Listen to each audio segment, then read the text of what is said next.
अस्सलाम वालेकुम friends, this is Yasir Khan Rokhri और आप देख रहे हैं Yasir Khan Rokhri official YouTube channel. आज डॉक्टर सैयद सऊद अरशद साहब लाहौर तशरीफ़ लाए हुए हैं YKR एवरी में। तो मैंने सोचा कि पाकिस्तान के नामवर और इतने सीजन ब्रीडर हैं तो इनके कुछ ख्यालात से फ़ायदा उठाया जाए और आपको भी इनकी गुफ्तगू सुनाई जाए ताकि आप भी इनसे इस्तिफ़ादा हासिल कर सकें। अस्सलाम वालेकुम डॉक्टर साहब। वालेकुम सलाम सर, बहुत शुक्रिया आप तशरीफ़ लेकर। सर, आपका भी बहुत शुक्रिया कि आपने अपने कीमती टाइम में से हमें शर्फ बख्शा और लोगों को भी हमारी गुफ्तगू शनीद से जो है ना आगाह किया। तो ये खुशाइन अमल है और मैं आपको जो है आपका शुक्रगुजार हूँ कि आपने मौका दिया अपने चैनल पे। Pleasure is all mine. Start करते हैं डॉक्टर साहब। कोरोना ने बुरी तरीके से मईशत को नुकसान पहुंचाया। 1-1.5 साल पाकिस्तान में लोग माशी तौर पे काफ़ी परेशान रहे। बर्ड इंडस्ट्री ने माशी तौर पे आप क्या समझते हैं कितना सहारा दिया? देखें, मैं इस इंडस्ट्री में 30 साल से हूँ। 91 से बाकायदा ब्रीड कर रहा था। 86 में मैं बजरीगर पालता था।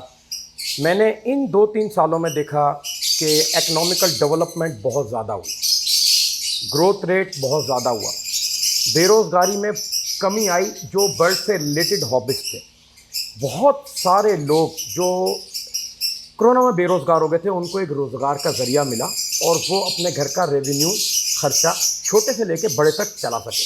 तो मैं समझता हूँ कि अब जब वो सिलसिला एक पहिया चल पड़ा तो एक इंडस्ट्री डेवलप हो गई और इस वक्त पाकिस्तान के अंदर एग्रीकल्चर एक इंडस्ट्री का दर्जा अख्तियार कर गई है, कॉटेज इंडस्ट्री का।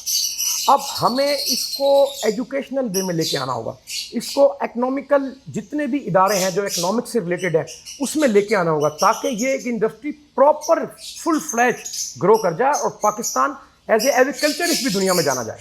जैसे कि साउथ अमेरिकन कंट्रीज़ की इकोनॉमीज बर्ड एक्सपोर्ट पे चल रही हैं। बिल्कुल, उनका GDP का बहुत बड़ा हिस्सा होता है। जी जी। अच्छा, नए आने वाले जो हमारे फैंसियर्स हैं, अगर इसमें बतौर बिजनेस वो एंट्री लेना चाहते हैं उनके लिए क्या रिकमेंडेशन है? देखिए, मेरा एक मौक़िफ़ है इसमें। मैं ये कहता हूँ कि आपको अच्छा बिजनेसमैन बनने के लिए फैंसी बर्ड फार्म में अच्छा हॉबिस्ट होना लाजमी है। जब वो अच्छा हॉबिस्ट होगा तो वो अपनी सिलेक्शन क्वालिटी की बुनियाद पे करेगा। अगर वो बहुत बड़ा बिजनेसमैन होगा तो क्वांटिटी की बुनियाद पे करेगा।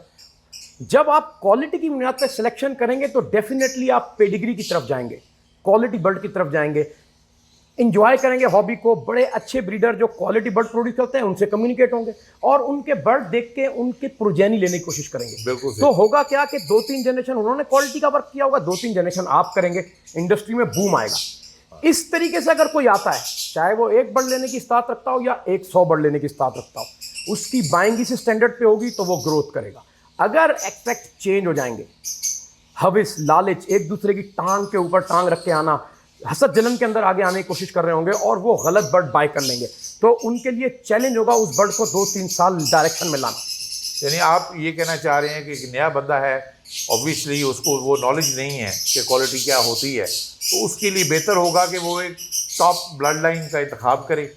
बिल्कुल, ऑब्वियसली किसी भी लाइन में अगर कोई टॉप ब्लड लाइन है तो वो किसी वजह से टॉप है, किसी वजह से मशहूर है। उनकी 5 साल 7 साल वर्किंग उसमें नजर आ रही होती है। तो नए आने वाले के लिए बेहतर है कि वो एक टॉप लाइन से स्टार्ट ले, बिल्कुल, ताकि मुनासिब बर्ड्स हों, उनकी ब्रीडिंग करके वो आगे से मामला को इम्प्रूव कर। आप इन 3-4-5 साल की मिसाल देख लें।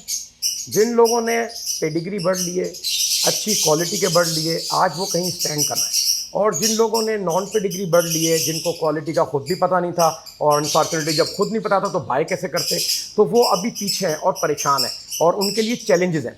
तो कोशिश मेरी भी ये होती है कि मैं भी जब भी कभी बर्ड लूँ तो बेहतर तरीके से पेरेंट की रिकॉर्ड हिस्ट्री के साथ लूँ। और मेरी ये ख्वाहिश भी होती है कि मुझसे लेने वाले भी जो आएँ तो वो पेरेंट का रिकॉर्ड हिस्ट्री लें, बच्चा बुक कराएं, ताकि उनके पास एक रिकॉर्ड हो कि हाँ भाई इन माँ बाप का बच्चा था, इस लाइन का बच्चा था, इस ख़ानदान का बच्चा था। और 3-4 साल 5 साल वो ख़ानदान जब लोगों के सामने होता है तो उसकी मिसाल आगे भी आती है। आपने भी इस तरीके से काम किया, एक ब्रांड बनाया और उस ब्रांड पे काम किया और क्वालिटी को प्रूफ कराया, तो डेफिनेटली आज उसके इम्पैक्ट आ रहे हैं कि एक इंडस्ट्री में बूम है। ऑफलाइन को बानियों में से ऑफलाइन को प्रमोट करने में जहाँ दूसरे लोगों का बहुत बड़ा किरदार है, उसमें आपका भी एक बहुत बड़ा किरदार है कि आपने एक ऑफलाइन को स्टैंडर्ड दिया, एक वकार दिया पाकिस्तान में, जिसकी वजह से पूरा पाकिस्तान इस वक्त ऑफलाइन की हॉबी में इंट्रोड्यूस हो गया है। तो ये बड़ा खुशाइन अमल है। अच्छा डॉक्टर साहब, ये बताइए कि एक तो होता है शौकीन, मैं देख रहा हूँ कि जौक दर जौक लोग आ रहे हैं इस इंडस्ट्री में विद अ कमर्शियल एस्पेक्ट, यानी कि लोग शामिल हो रहे हैं ताकि वो एक extra source of income develop कर सकें। तो ऐसे जो दोस्त इन्वेस्ट कर रहे हैं या करना चाहते हैं, उनके लिए कमाई की क्या मौक़े हैं? देखें, fancy bird farming biggest commercial hobby in the world. Narcotics के बाद दूसरी बड़ी स्मगलिंग बर्ड्स की होती है दुनिया के अंदर। इसके जो डेटे बनते हैं उसका प्रॉफिट रेशो इतना ज़्यादा होता है, आपकी फिजिबिलिटियों में देख लें और देखें तो बंदा हैरान हो जाता है देख के। जी, इन 2, 3, 4 सालों में मुल्क की मईशत जो है मुख्तलिफ वजूहात के, हम डिस्कस नहीं करेंगे, सियासी वजूहात हैं और दूसरी हैं, बैठ रही थी।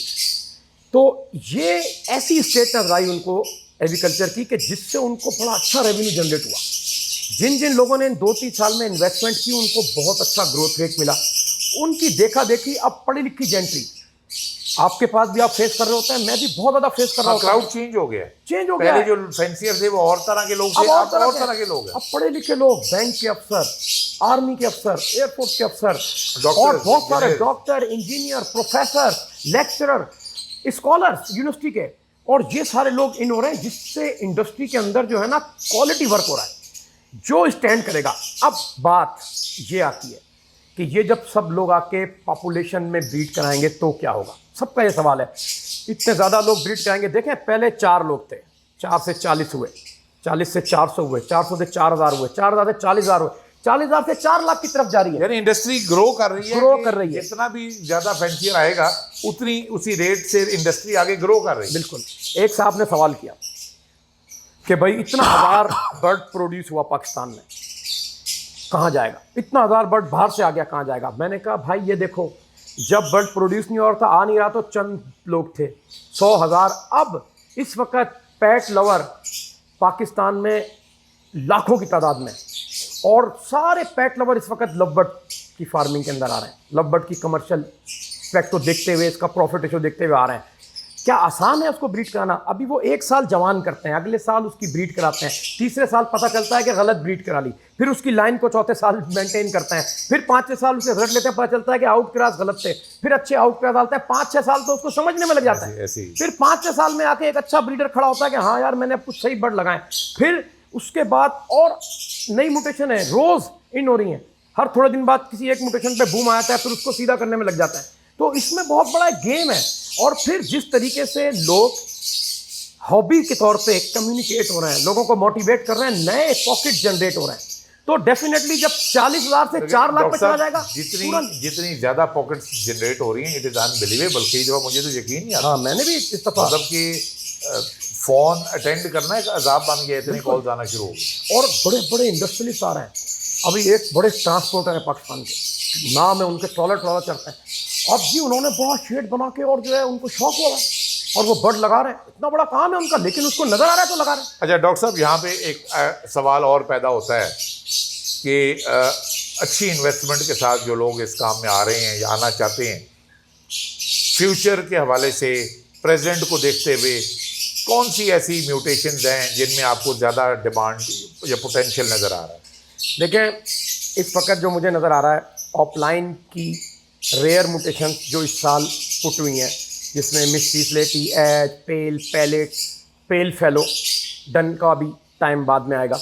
इन हो गई है, 1-2 साल ज़रा स्टेबल हो फिर। तो ये सारी म्यूटेशनों का वर्क होगा। पहले देखें, लोगों के पास पेल आ गया, किसी के पास पेल फेलो आ गया, किसी के पास मिस्टी आ गया, स्लेटी आ गया, एज आ गया, डाइल्यूट आ गया।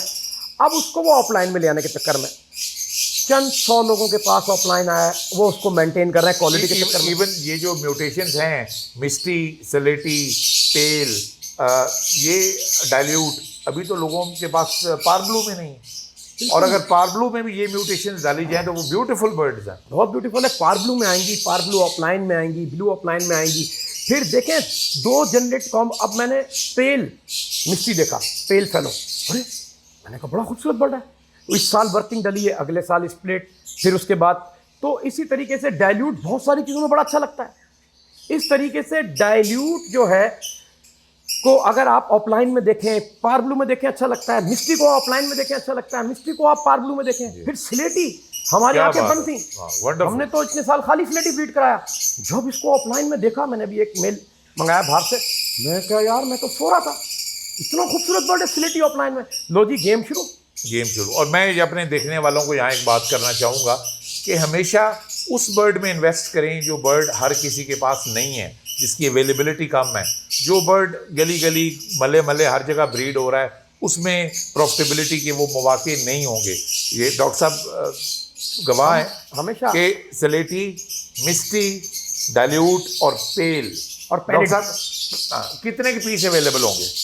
देखें इस कितने के ब्रीडर ये बर्ड ब्रीड करा रहे अगर हैं? पाकिस्तान में 1.5 लाख बर्ड है ना, तो उसका ये 1% भी कहना बहुत बड़ी बात, बहुत बड़ी बात। और उससे भी कम होगा। तो 1% तो जब होगा जब आप लोगों को दे सकेंगे। फिर जिस तेजी से सैलाब आ रहा है, लोग बढ़ते जा रहे हैं, मैं बता रहा हूँ 40,000 से 4 लाख पे डेटा कंपाइल हुआ। हमने मिनिस्ट्री में भी जब करारदाद पेश की दोबारा, तो हमने कहा कि भाई ये 4 लाख से 40 लाख पे चला जाएगा। तो अब आपको कॉटेज इंडस्ट्री बनानी पड़ेगी, अब आपको एजुकेशन के अंदर कोर्सेज डालने पड़ेंगे, अब आपको यूनिवर्सिटी के अंदर एग्रीकल्चरिस्ट को पैदा करना होगा। ये डॉक्टर साहब को एक क्रेडिट जाता है कि वाहिद ब्रीडर हैं जो किसी ना किसी हवाले से इंडस्ट्री को इन्वॉल्व करते रहते हैं विद मिनिस्ट्री। जो गवर्नमेंट मिनिस्ट्रीज हैं, गवर्नमेंट के महकमे हैं, उनके साथ रवाबित रखते हैं। और अब डॉक्टर साहब ये काविश कर रहे हैं कि एग्रीकल्चर को बतौर सब्जेक्ट पढ़ाया जाए। डॉक्टर साहब इसके बारे में भी कुछ बताएं। देखिए, मैं 10 साल से इस पे अपनी सिंध मिनिस्ट्री से रिक्वेस्ट कर रहा हूँ कि हमारे एजुकेशनल जितने भी इदारे हैं, चाहे वो वेटनरी के हैं, चाहे वो बिजनेस एडमिनिस्ट्रेशन के हैं, चाहे वो कराची यूनिवर्सिटी है, चाहे वो दूसरी प्राइवेट यूनिवर्सिटी हैं, उनमें एग्रीकल्चर का सब्जेक्ट होना चाहिए। बिल्कुल, मार्केटिंग में भी होना चाहिए और हमारी मेडिकल साइंस में भी होना चाहिए। और बाकायदा डीवीएम में भी एग्रीकल्चर स्पेशलिस्ट होने के अंदर भी मैंने जाके बाकायदा वहाँ वर्कशॉप कराई है और मैंने उनसे हम्बली रिक्वेस्ट की है कि आप एग्रीकल्चर का एक अलग डिपार्टमेंट बनाएं ताकि हमारी जितनी स्पीशीज़ हैं उन पर रिसर्च हो। जब स्टूडेंट वहाँ से पढ़ के निकलेगा तो इम्प्लीमेंट डेवलप होगी, डेफिनेटली हमारी जो इकोनॉमिकल डेटा है उसको सपोर्ट मिलेगी और ये लोग बाहर भी जाएंगे फर्दर स्टडी के लिए, और जब पढ़ के आएंगे तो हमारी इंडस्ट्री बूम करेगी। बिल्कुल। जब तक आप एजुकेशन के अंदर एग्रीकल्चर को नहीं डालेंगे तब तक हमारे रिसर्च के मामलात नहीं होंगे। जब तक रिसर्च एंड डेवलपमेंट नहीं होगी तब तक हमारी एक जो मईशत है वो ग्रोथ नहीं कर सकी। उसका रुकने का बहुत बड़ा मसला ये है। बेशुमार कंप्लेंट्स आती हैं, आप भी देखते हैं, हर बंदा पूरे दिन यही चलता होता है। कौन उसको डायग्नोस करेगा? जब तक एग्रीकल्चरस्ट नहीं होगा, जब तक यूनिवर्सिटी के अंदर रिसर्च नहीं होगी, पीएचडी एमफिल स्टूडेंट नहीं होंगे, वो प्रोजेक्ट कैसे सारे चलेंगे? This is very encouraging. और इसी तरीके से बिजनेस एडमिनिस्ट्रेशन के अंदर ही मैंने इकरा यूनिवर्सिटी के अंदर प्रपोजल दिया और मैंने कहा एमबीए बीबीए के स्टूडेंट जब अपनी फाइनल कर लेते हैं तो उनको भी जो है ना ये सब्जेक्ट दिया जाए, पढ़ाया जाए, ताकि उनको पता चले कि एक बिगेस्ट कमर्शियल हॉबी है जो खरबों रुपए का रेवेन्यू जनरेट कर रही है। तो जब पढ़े लिखे लोग आएंगे और उनके पास सब्जेक्ट्स होंगे तो डेफिनेटली नई जो आने वाली हमारी जनरेशन है उनको एक तालीमी तौर पे ये चीज़ मिलेगी, तो उनमें शऊर पैदा होगा। फिलिपीन के अंदर लोगों को तालीम दी जाती है इस चीज़ की, हमारे यहाँ इस तालीम का हिस्सा ही नहीं है ऐसे ही। तो मेरी ये बहुत ज़्यादा ख्वाहिश है कि आप लोग भी अपने पंजाब लेवल पे अपने जितने भी वेटनरी के इदारे हैं उनमें उनके प्रिंसिपल से मिलके या मिनिस्ट्री ऑफ लाइफ स्टॉक से मिलके कोर्स डलवाएं, डिप्लोमे, छोटे छोटे डिप्लोमे जो गांव गोट से लोग आते हैं डिप्लोमा करने, शॉर्ट कोर्सेज वो डलवाएं एग्रीकल्चरिस्ट के, ताकि लोगों में शऊर पैदा हो, वो जाके ट्रीटमेंट करें, वो जाके हाउसिंग, कीपिंग, ब्रीडिंग, फार्मिंग वो बताएं जाके, छोटी छोटी जॉबें क्रिएट हो। अब हम एक 15,000 20-25,000 का मुलाजिम रख लेते हैं, उसको ये नहीं पता होता कि बाजरे के अंदर क्या कंपोजिशन है, कंगनी के अंदर क्या कंपोजिशन है, जई के अंदर क्या कंपोजिशन है। वो एक 20 साल पुराने उस्ताद से पूछता है, पाओ जी चंगी ब्रीड आनी है, वो पता चलता है टॉक्सिक होता है, लीवर का बेड़ा कर करता है, सीजन ऑफ होता है, 20% बर्ड लीवर सिरोसिस, 20% बर्ड लीवर के शिकार होते हैं हाई कंसंट्रेट आयली सीड देके। ये न्यूट्रिशनिस्ट का काम है, ये मेरा और आपका काम नहीं है। जब न्यूट्रिशन के अंदर एग्रीकल्चरिस्ट होगी तो डेफिनेटली ये मामले हल हो जाएंगे। तो बेहतर ये है कि सिलेक्टिव ब्रीडिंग कराएं ताकि आगे जाके आप किसी मसाइल का बाइस ना बने। बर्ड के बाप दादा का पता होगा तो सारे मामलात आप बेहतर कर पाएंगे। जब बाप दादा का पता नहीं होगा तो उसने वही निकालना जो पीछे से आ रहा। बिल्कुल। उम्मीद है जी आपको डॉक्टर साहब की गुफ्तगू से मज़ा भी आया होगा और आपने इससे इस्तेफादा भी हासिल किया होगा। और हम होप करते हैं कि अगला सीज़न स्टार्ट होने में एक आध माह ही रह गया है, आपके लिए अगला सीज़न बहुत अच्छा हो और जो नए आने वाले हमारे फैंसियर्स हैं, जो इन्वेस्टर्स हैं, उनको इससे अच्छा फ़ायदा हो। Thank you very much. अस्सलाम वालेकुम।